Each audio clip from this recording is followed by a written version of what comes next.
Hola, muy buenos días.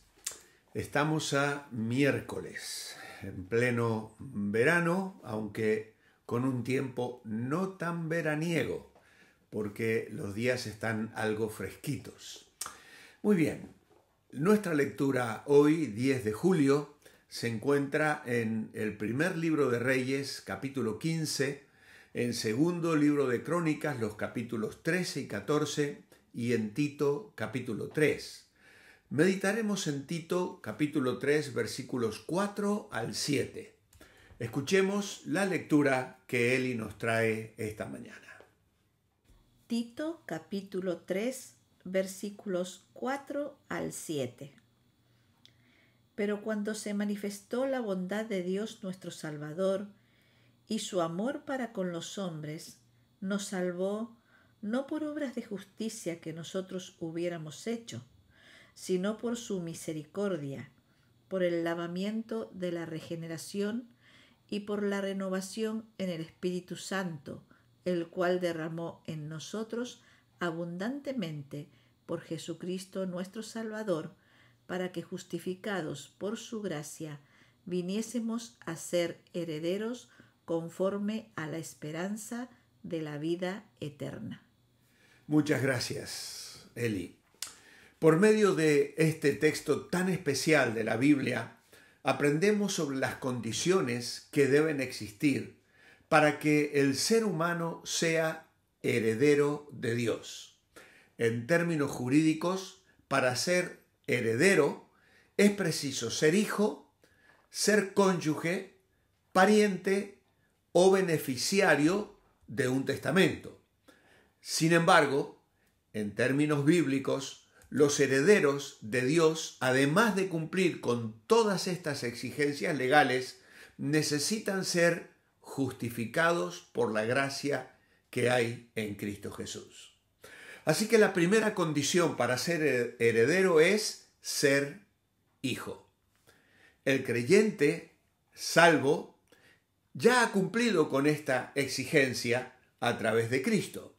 En Romanos capítulo 8, versículos 16 y 17, la Biblia afirma: el Espíritu mismo da testimonio a nuestro espíritu de que somos hijos de Dios.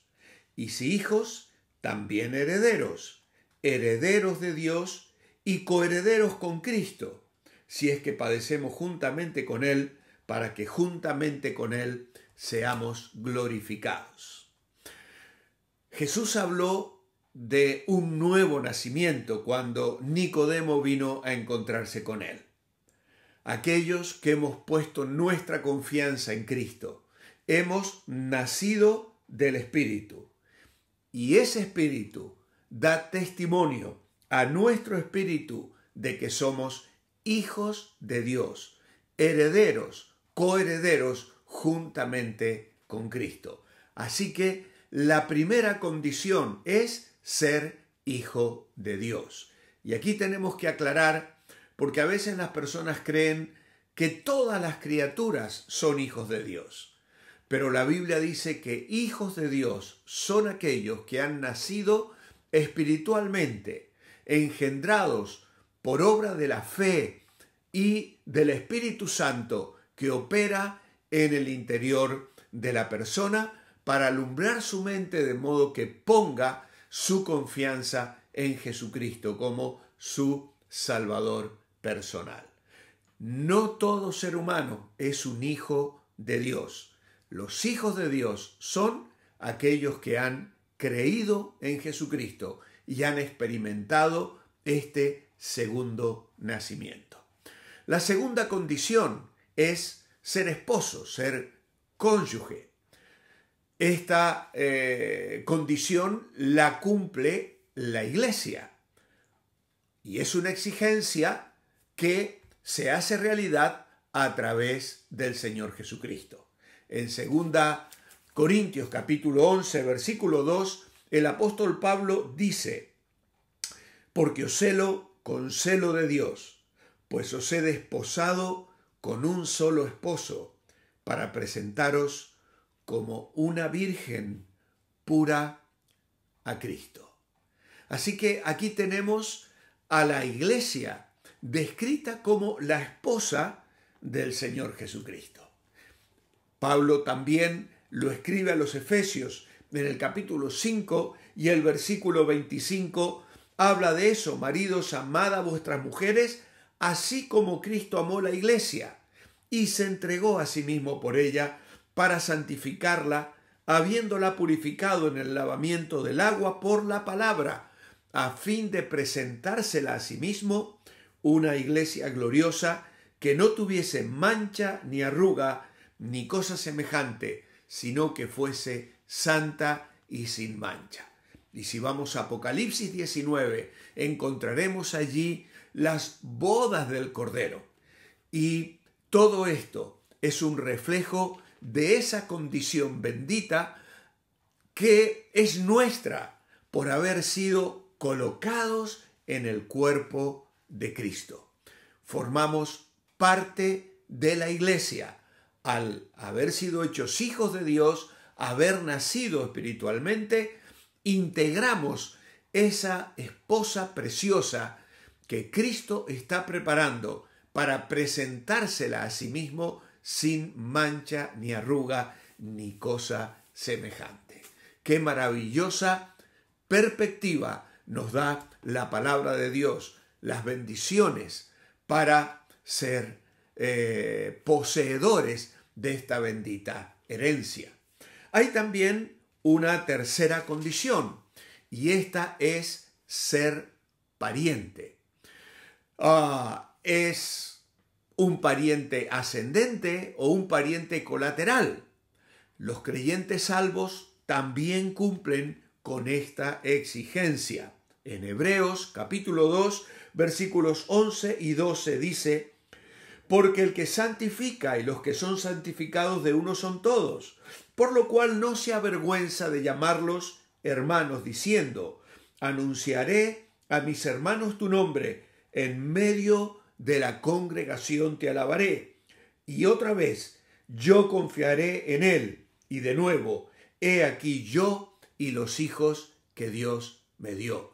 Así que somos hermanos de Jesús, al mismo tiempo que hijos de Dios, pues esto es lo que la Biblia afirma. El verso siguiente, el versículo 13, agrega: he aquí yo y los hijos que Dios me dio.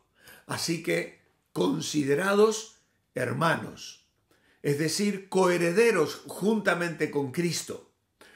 Los herederos a veces no son hijos directamente, pueden ser familiares, colaterales, pero en este sentido formamos parte de una familia y por lo tanto recibimos también esta bendición. Hay otra cuarta condición para ser heredero y es ser beneficiario de un testamento. Un testamento es el acto que expresa la última voluntad del testador. Estando vivo, manifiesta el deseo de destinar parte de su herencia a otra persona o la distribuye entre sus hijos, entre sus descendientes o incluso alguna entidad o una ONG, como se conocen en el día de hoy. La Iglesia también cumple con esa exigencia legal para ser heredera de Cristo. En Hebreos capítulo 9, versículos 15 al 17, dice la palabra de Dios: así que por eso es mediador de un nuevo pacto, para que interviniendo muerte para la remisión de las transgresiones que había bajo el primer pacto, los llamados reciban la promesa de la herencia eterna. Porque donde hay testamento es necesario que intervenga muerte del testador, porque el testamento con la muerte se confirma, pues no es válido entre el tanto que el testador vive. Así que aquí tenemos la descripción también de que hay un testamento. Hay un testamento y es necesario que intervenga muerte del testador, porque el testamento con la muerte se confirma. Eso lo hemos visto en tantas películas, cuando muere cierto personaje y luego el notario, la persona responsable, el abogado, llama a los herederos, a los empleados, a los amigos, a los vecinos, y de pronto en una habitación se encuentran personas que son los herederos por familia, pero también herederos de corazón o por voluntad del testador, que les ha legado parte de sus bienes. Una vez que ha muerto, entonces se abre el testamento, pero mientras él está vivo no es válido. ¿Por qué? Porque está vivo. Pero Jesús, por su muerte, incluyó en su testamento como herederos a todos los creyentes redimidos por su sangre redentora. Qué maravillosa es la palabra de Dios, qué certeza nos comunica. Y la quinta condición es ser justificados por su gracia. En términos jurídicos, existen varias situaciones en que un heredero puede ser excluido de su herencia o se le puede impedir que reciba su herencia. Una de ellas, por ejemplo, es si el heredero cometió alguna transgresión o violación contra el autor de la herencia. Todos nosotros, en realidad, estábamos excluidos de la herencia de Dios. ¿Por qué? Porque habíamos transgredido sus mandamientos. Dios, sin embargo, por su infinita gracia y misericordia, nos justificó gratuitamente por medio de la redención que hay en Cristo Jesús. Ser justificado significa recibir el certificado de condonación de la deuda. Cristo satisfizo todas las exigencias de la justicia divina y nos declaró herederos legítimos de su herencia eterna.